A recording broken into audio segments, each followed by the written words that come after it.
السلام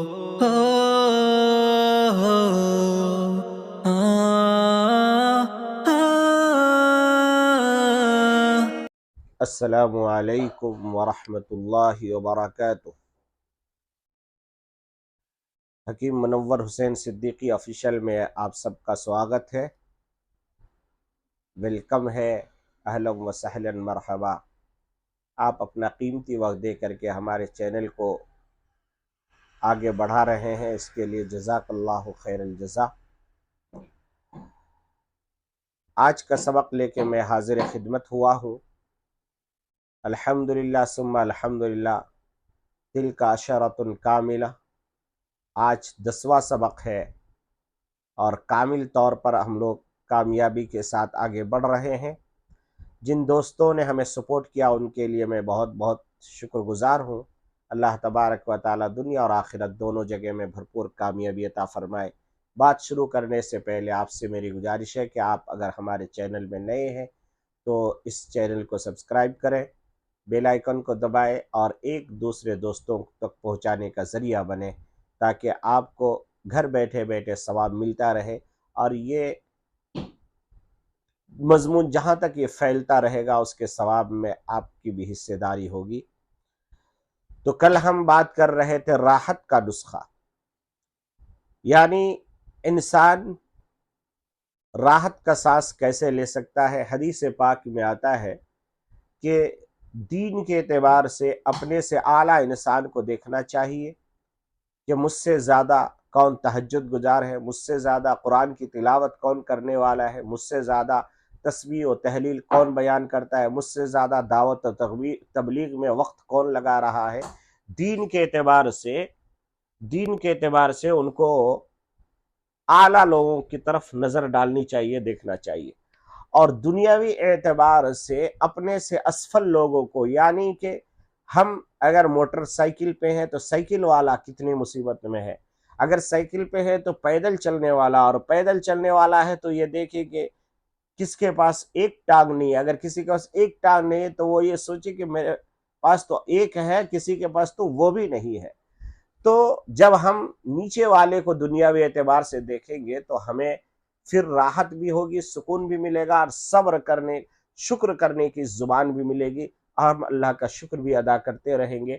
آئیے آج کا سبق، پریشانی سے بچیے۔ بہت اہم سوال ہے۔ ہر قسم کے پریشانیوں سے بچیے ورنہ آپ کمزور ہو جائیں گے، دل مرجھا جائے گا اور اللہ تعالیٰ پر بدگمانی پیدا ہوگی۔ پریشانی سے آدمی نفسیاتی امراض کا شکار ہو جاتا ہے، وساوس پیدا ہوں گے، جوڑوں کا درد پیدا ہوگا۔ پریشانی کے سامنے نڈھال ہونا اور فارغ و بیکار بیٹھے رہنے سے پریشانی اور بڑھ جاتی ہے۔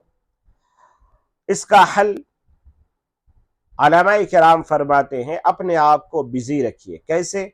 نماز میں بزی رکھیے، تسبیحات میں بزی رکھیے، اور اچھی کتابوں کے مطالعے میں اپنے آپ کو مصروف رکھیے، خود کو مصروف رکھیے، اور یوں اپنے جذبات کو قابو میں رکھ کر عقل مندی کا ثبوت دیجیے۔ مشائخ علماء کرام فرماتے ہیں کہ جو لوگ آج کل سامان راحت کو مقصود سمجھتے ہیں، مگر میں پوچھتا ہوں کہ کیا اگر کسی پر پھانسی کا مقدمہ قائم ہو جائے اور سامان راحت اس کے پاس سب کچھ ہو تو کیا اسے کچھ راحت ہوگی؟ ہرگز نہیں۔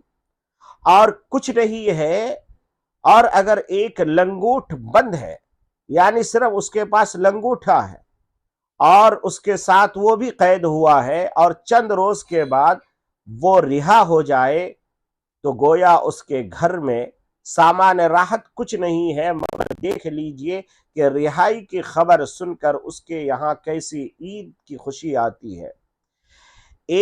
اگر ایک امیر کبیر کو پھانسی کا حکم ہو جائے اور اسے کہا جائے کہ کیا تم اس پر راضی ہو کہ تمام دولت، تمام ثروت، تمام آسائش و زیبائش اس غریب کو دے دو اور یہ تمہارے عوض میں پھانسی لے لے، تو وہ یقیناً قبول کر لے گا۔ اب بتائیے کہ یہ قبول کیوں کر رہا ہے؟ اس لیے کہ دولت کے بدلے میں ایک مصیبت سے نجات مل رہی ہے اور راحت نصیب ہو رہی ہے۔ معلوم یہ ہوا کہ راحت اور چیز ہے اور سامان راحت اور چیز ہے۔ یہ ضروری نہیں ہے کہ جس کے پاس سامان راحت نہ ہو اس کو راحت حاصل نہ ہو، اور میں فقط دلیل سے ہی نہیں بلکہ مشاہدہ سے دکھلاتا ہوں کہ آپ ایک تو کامل دیندار شخص کو لے لیں، مگر ہم جیسا دیندار نہیں بلکہ واقعی میں کامل دیندار ہو، اور ایک نواب یا رئیس کو لے لیں، پھر ان کی نجی حالت کا موازن کریں تو واللہ ثم واللہ وہ دیندار تو آپ کو سلطنت کے مالک نظر آئے گا، اور یہ نواب اور رئیس مصیبت میں گرفتار نظر آئے گا۔ مشاہدہ کے بعد آپ مانیں گے کہ راحت کا دار و مدار سامان پر نہیں ہے۔ باقی میں سامان کے جمع کرنے کے لیے منع بھی نہیں کرتا بلکہ دین کے برباد کرنے سے منع کرتا ہوں۔ اگر دین کے ساتھ یہ سامان دنیا بھی ہو تو کوئی مذائقہ نہیں ہے۔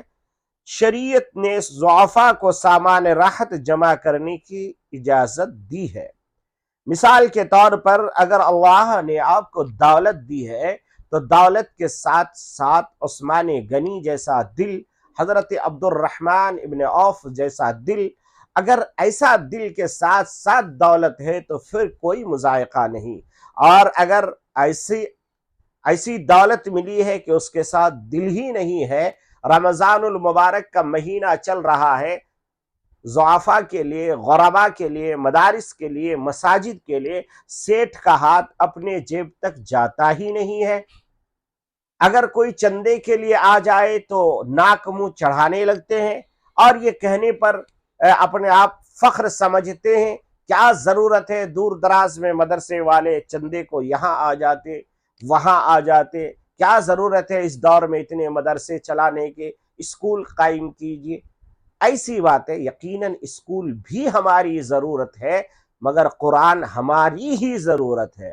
اسکول بھی ہے اور قرآن ہی ہے، یعنی کہ قرآن کے بغیر صوم و صلات اور ایمان کامل نہیں ہو سکتا۔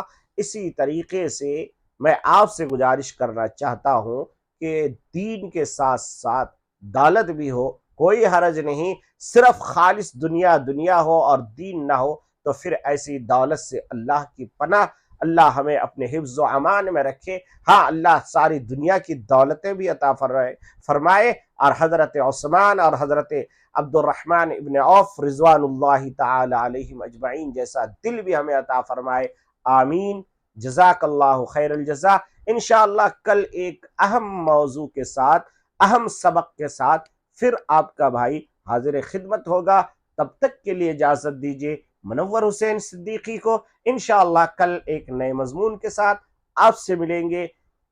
جاتے جاتے آپ سے یہی گزارش ہے کہ آپ ہماری طاقت ہے، آپ ہمارے اس چینل کو مضبوط کیجئے، سبسکرائب کیجئے اور اس کو آگے تک پھیلائیے۔ انشاءاللہ یہ ویڈیو جب تک رہے گا تب تک آپ کو اس کا پھیلانے کا ثواب ملتا رہے گا۔